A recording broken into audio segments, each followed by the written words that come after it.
Good evening. My name is Tom Sellar. I'm the moderator, I guess, for this conversation. I am the editor of the journal Theater, published by Yale University, where I teach, and I'm the former theater critic for the Village Voice. So I've been following the work of ERS for a long time with great interest. And joining me on stage is John Collins, artistic director of ERS and director of this evening's performance, which we just saw. John, thank you so much for sharing this work in progress with us. It's a real treat to see something that is coming together and finding its feet and its energy, and to be able to talk about it while you're in motion here is very exciting. I was just wondering if we could bring up the house lights for just a second, and I was wondering if we could have a quick show of hands in the audience. How many people here have actually seen a production by ERS, maybe Gats or The Sound and the Fury? Okay, so quite a few people are familiar with the kind of aesthetic that you're working with here, and that's good to know. I think we'll talk for about 20, 25 minutes, and then we'll invite a couple of questions from the audience, and you can join the conversation. So my first question to you is just where you are in this process. What is a typical creative process for ERS, and where are you now with this? Well, there's not a typical process in most ways, in that every time we start on something new, we try to look for either a very new thing to do or a very new way to work on it. I mean, I know a lot of people are familiar with the adaptations of novels that we did, and that was in a way an exception, although it's what most people know. We did 3 novels, but we tried to do each one of them very differently and actually with a very different process. So what all of the shows have in common, I guess, is that we take our time with them. And we try to start out not really, sort of deliberately not knowing what we're doing.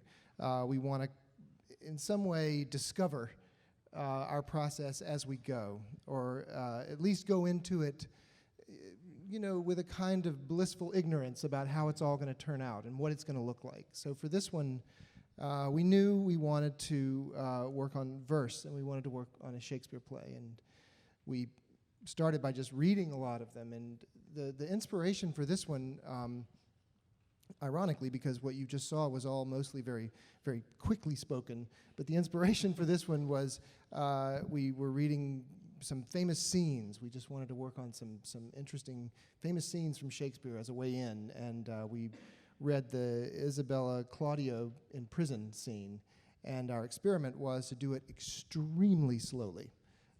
Very, very, very slowly, like unreasonably slowly, to see what that kind of experiment with the pace would yield, and it was thrilling, and brought something really amazing and interesting to that scene, and that was our inspiration. We said, okay, let's work on measure for measure, and in the process of doing that, we found ourselves at the Public Theater in the conference room there one day, and we wanted to read from a different play. I think it was King Lear, and we didn't have a copy of it, and so instead we just projected it on the wall and scrolled it so that all the actors could read it, and we found another bit of inspiration in that, in having the text sort of put out in front of the actors and for them to read, and it gave them this interesting restriction and kind of problem to contend with. And from there, we went on to experiment with different speeds, and so we started working with these teleprompters, which is software that Scott Shepard wrote, who's one of the actors, and as a way of treating this more like music, and using the teleprompters like a sort of conductor. So we've gotten as far as staging most of the play one time around. We just came back from Chapel Hill, North Carolina, where we were working at Playmakers Rep in residence there, and so we're still for about 2 weeks. For about 2 weeks, yeah. So we're still early in the process, but and still at a very, I guess, experimental stage where we're trying, in a way, we're trying to do things wrong right now, as a way of figuring out where we fit into this. Right. By indirection find direction out, as Polonius says in Hamlet. That's what I was thinking, yeah. So that means that you would have a couple more months at least sitting with this, playing with it, pushing all the dimensions that are in play in different directions and seeing what happens. I mean, part of the process is the intense work periods, but also part of the process is just getting away from it for a while. We're sort of a repertory company in the sense that we've got a few other shows that we are also still performing. So we're going to go to Washington, D.C. early next year and perform our adaptation of The Sun Also Rises at Shakespeare Theater Company. So we do things like that in between work periods, and it kind of keeps our minds fresh. So while this is simmering, you're on tour doing your previous works, things like that. So I want to go back to what you just said about how you were drawn to try a verse play and a Shakespeare. Actually, 3 years ago, I think it was the last time I interviewed you before your production of Arguendo opened. And you surprised me at the end of the interview by saying that, I said, what's next? And you said, well, either Chekhov or Shakespeare. And I said, wow, that's a crazy choice for ERS, but maybe not such a crazy choice. You've always built pieces around interesting textual sources, either Greek dramas or Supreme Court transcripts or film sort of screenplays and things like that. Well, we just like to have an interesting problem to solve. So that means that for us, we need to be reaching into things that are unfamiliar to us, but that bring interesting formal complexity to them. And so over the years, that has led us to make choices to do things that weren't plays. They were transcripts or they were found texts. But we realized that the poetry and the complexity of Shakespeare's language was a really interesting problem to tackle. And so that's what drew us to it. I mean, I think, we tend to eventually come around to those things we've been avoiding for a long time, just for that reason. And why Measure for Measure as opposed to another Shakespeare play? You said you were playing with the Isabella Duke scene, a very famous scene in Shakespeare. Was it thematic reasons, or was it just the genre confusion about this play? No one knows if it's a comedy or a tragedy. Well, I think we were, like I said, we were inspired by that discovery of that scene and of doing it with a kind of extreme manipulation of the speed. In that case, that it was very, very slow. And I think what you saw here has a great counterpoint in that scene as we do it, because it almost grinds to a halt. There's an incredible weight and stillness to that scene. But really, at the time, it was just that. It was nothing more than that. We had found something that clicked. And in that early stage of work, knowing that we're going to take 2 years or however long to make it, we don't need any more than that. We just need that sense of excitement and inspiration about something and a kind of curiosity about it. And that's all we had. I mean, that was just scratching the surface, I don't know, shortly after we started working on it, we got excited about the fact that it was a problem play.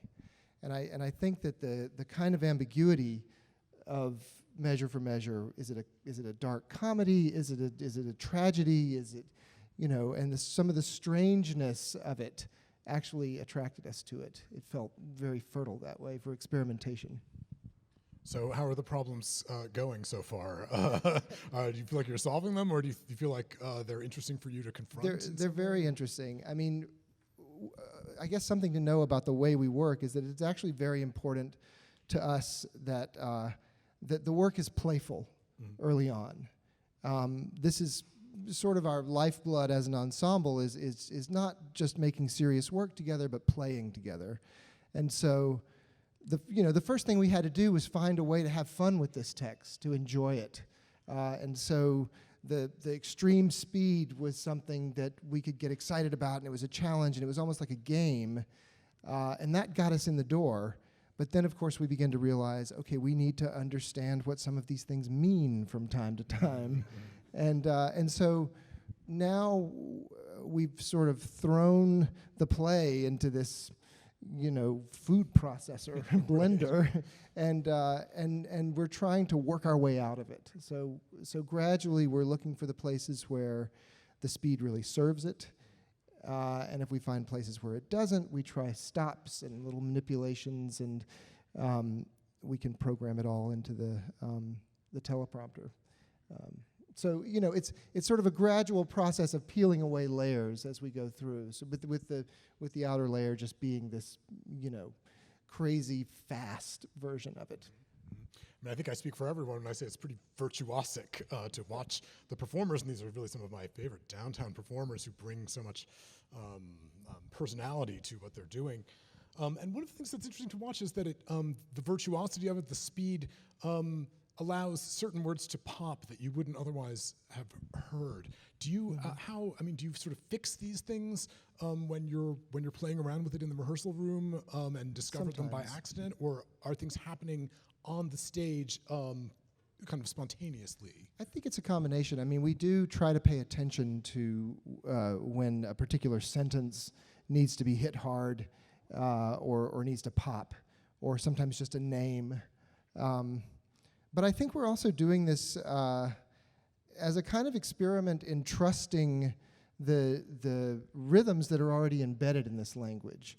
To go fast with it like that, or sometimes to go really slow, is a way of listening to it. It's almost like it's like when you take a piece of music and you speed it up really fast, and you can hear something about the rhythm of it that you can't hear at its normal speed. Or if you slow it way down, like in that movie Inception, when they listen to the very slow piece of music and it turns into this completely different thing and it's got this power. But I think we're doing it with a kind of, I think part of the reason for choosing this extreme sort of manipulation of it is to actually give it a chance to do something on its own, is to actually take some of the power away from us and see how this plays as a piece of music. You said once that you were interested, that a kind of common thing in all your projects was that you were interested, and you said this to me, I checked before I came here tonight, this is true. I deny it. That you were interested in a kind of tipping point, a place where you kind of eclipse the source and the performance becomes something else, maybe a happening or a kind of event or some kind of experience beyond the limits of the source text. Is that at play here? I think so. I mean, we are always interested in the experience of liveness, and so I think we are looking to we're always looking to do two things at the same time. We want to completely transform the text we're working with. We really want to turn it into something that feels to the audience that's there watching it like it's a unique event. Not that you're hearing a recitation of something that's been recited millions of times over 400 years, but that you're hearing something that's absolutely unique to your own experience.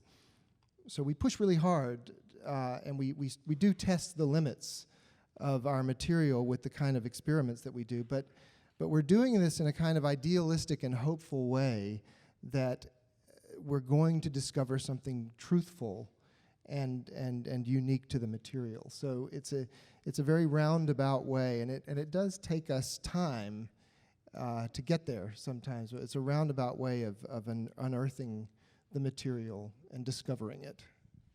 But for all the experimentalism, I also detected, and tell me if this is wrong, a kind of loving homage to some Shakespearean conventions. There's playing with sort of declamation, an English accent, a kind of, there's that kind of harpy Renaissance music underplaying. It's a kind of, is there a kind of tip of the hat to those kinds of stage conventions, those hoary stage conventions that we've all seen so many times? Well, yeah, I mean, our initial impulse was, the reason we wanted to do it so slowly was because I had a reaction to a lot of Shakespeare that I saw, which was that I thought, you're always just getting a virtuosic demonstration by the actor showing you how fast he can talk and how good he is with the language.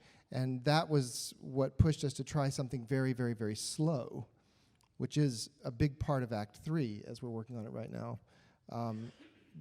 But we realized early on that we couldn't do that for the whole play. We weren't ready to make another 8-hour play. We did that. So in reaction to that, we said, well, let's just embrace these things, these cliches or these things that we were rejecting before with the slowness. Let's take them and push them a little further and see what we get from that. And there was, we had a kind of joyful discovery in that there was a playfulness in embracing those those tropes. It looks really fun. I hope they have fun. I think they're under a lot of stress. I was interested also in the visual presence of the text, maybe because it's Shakespeare and the weight of the drama is present, but we're aware that they're reading from the monitors, and then in this final scene, you really bring the text up. Can you talk about the presence of the text on the stage? Yeah, I mean, we wanted the text itself to feel like it was this very powerful driving force. And of course, that's how the actors experience it, because they are seeing it. And when we do it, as we've been rehearsing it, there are other monitors in other places, so they have other options of where they can be looking.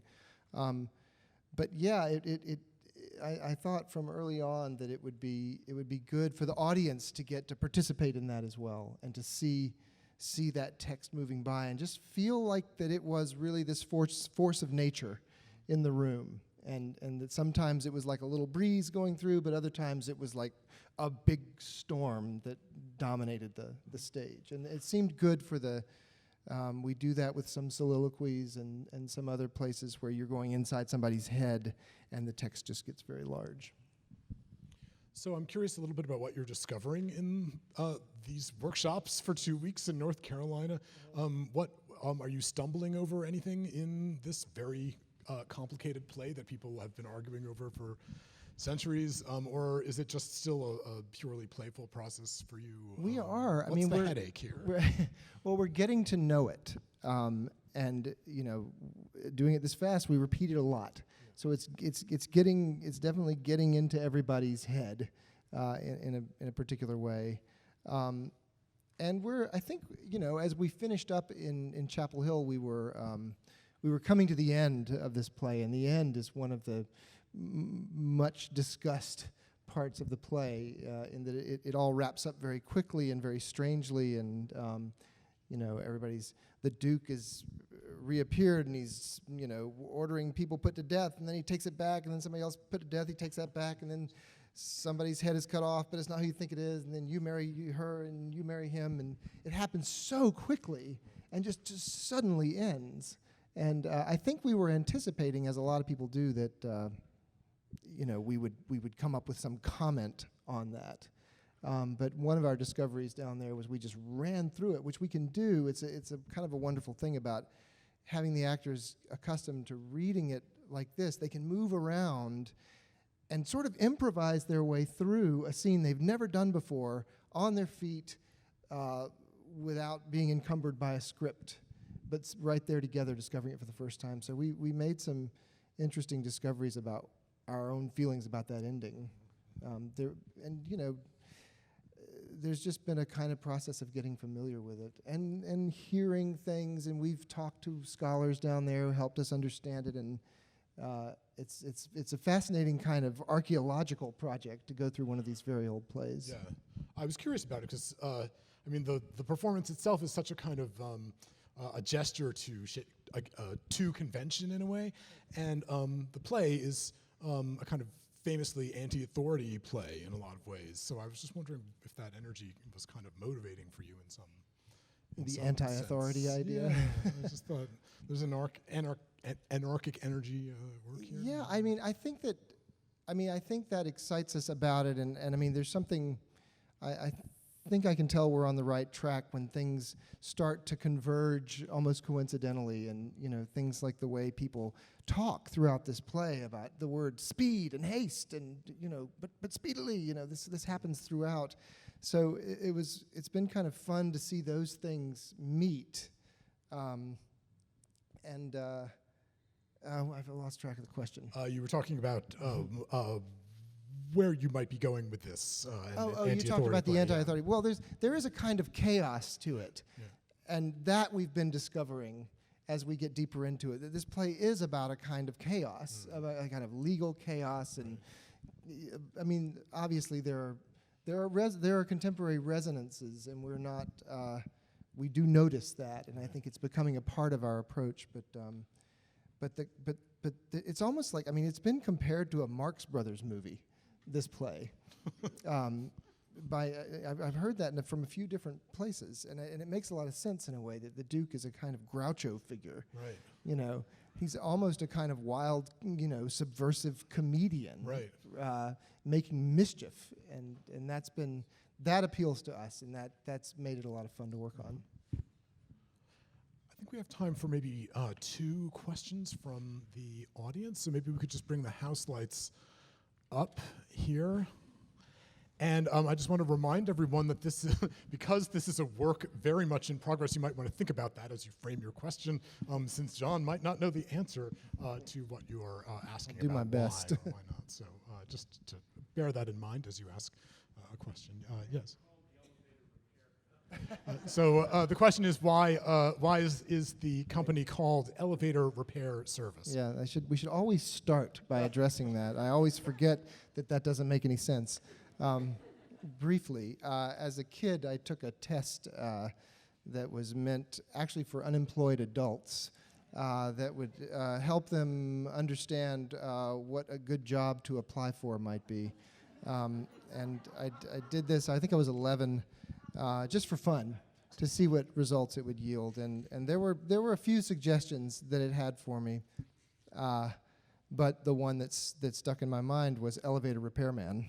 And so in the early days of forming the company, there was a lot of joking around about that. We got to make that prophecy come true.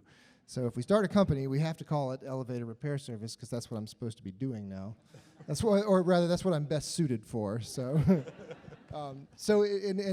believe me, at the time, 25 years ago, I thought that was a really dumb idea, and it was too long and it didn't make any sense. And I think we had done a couple of shows kind of experimenting with the name, and then it stuck. So here we are. Is directing a play like repairing an elevator? I mean, you have to fix things and make things work. We've tried all sorts of rationalizations. They don't work, though. It's worth a try. Yes, all the way in the back here, yeah. Hi. For the actress who has the bun on top of her head, it's incredibly hard to understand what she's saying. Why is that? Because of the way she's speaking. No, I understand what you're asking. Yeah, I understand what you're asking. I mean, this was a part of, it was an early response of hers to having to keep up with the text flying by so quickly. And in a way, it was like I think I can speak for her. It was a kind of way of just having fun with giving up and not being able to keep up and I don't know. I mean, I think we're still working on part of these, on how all these pieces fit together. But that seemed like a fun sort of extreme to make present in the piece as a way of sort of defining a really wide range. And of course, like I was saying before, you're only getting some of the range here. And I think just because of the constraints of showing a short excerpt, we didn't want to do the whole 20-minute long, really slow part. But that represents the other end of the range, and I think in a way what Maggie's doing is it's just a way of presenting a very wide spectrum. Yeah. I was thinking when you were watching, I'm a lawyer and a litigator who happens to do a lot of criminal law. If anyone wants to shoplift, I have business cards. But seriously, I was fascinated watching this, thinking of various colleagues and judges and defense lawyers and prosecutors. And so I'm wondering, have you ever tried, and particularly in this play, Measure for Measure, because it's so legalistic, testing some of your textual and thematic theories in front of, say, groups of lawyers? Because if you ever say, we don't hide this, we read transcripts, we try to emulate, and it would be, they'd love it. So the question for those who couldn't hear is about the sort of legal oratory, which is a big part of this drama, actually, if you look at Shakespeare's text, and whether John was interested in that aspect of it, whether there was something to play with in front of a kind of legal audience or within the text itself. Mm-hmm. Well, the piece that we did in 2013 was actually a transcript of a Supreme Court oral argument. Which case? Barnes versus Glenn Theater from 1991.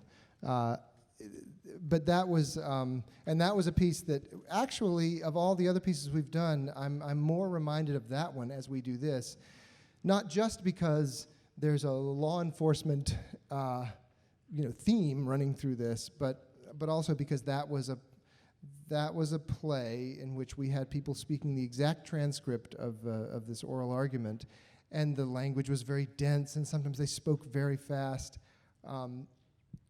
And of course, a lot of lawyers did come to see that, and the lawyers would say, "Well, I don't see how anybody else could understand this," but then people would, and I think this is similar formally in that it's a kind of language that you, and I think this maybe is true of Shakespeare even when it's not done quite so quickly. It's a kind of language that you don't necessarily follow it every single word, and not always every sentence. But you get a kind of meaning from just the preponderance of language that's flowing over you, and I suppose that is similar to the way a litigator might work. Another thing that's interesting about this project is that so many of your projects have been taking non-theatrical sources and then trying to find a way to stage the impossible. But here you're taking a source that is intended for the stage. Right. Well, that does make it a lot easier in some ways. But then you're not following the conventions. No, of the stage. we did, eventually, that's why we've stayed away from plays for the most part. It's like we like to have it be a real problem that we have to solve to make it into a play. We like to be, in some senses, the author of the theatrical event, if we're not the author of the text. And in a certain way, I think, in a wonderful way, Shakespeare's text rises to that as well. It's not, although it's very straightforward in terms of this person enters and then speaks and then exits. The effect that this kind of language has is not something that is easily mastered, and it's not, and it makes a lot of demands, and so in that sense, for us, it is like tackling something that wasn't meant for the stage. Of course, it's meant for the stage, but it's not meant for our 2016 ears, and so that becomes the interesting problem for us. Maybe one final question here. Yeah, this gentleman. Can I ask you, the speed with which the teleprompter works, is that, who decides the speed? The que- And is it always the same? The question is, who decides at what speed the teleprompter is going to move, and is it always the same? The short answer is we all decide that. That's the process we've used of going through it. Scott wrote this software, and we have, you can set a speed from 0.5 to 100, although we never go faster than 8 in this. But we do, so as we work through a scene, we pick a sort of default speed, which is the one that they can just barely keep up with, and then we work from there, and then we sort of analyze that part of the text, and we say, okay, do we need to have a stop here? So there's a way to program a stop. Sometimes the stage manager can restart it on her own. She also is able to back it up a little bit if somebody gets too far behind.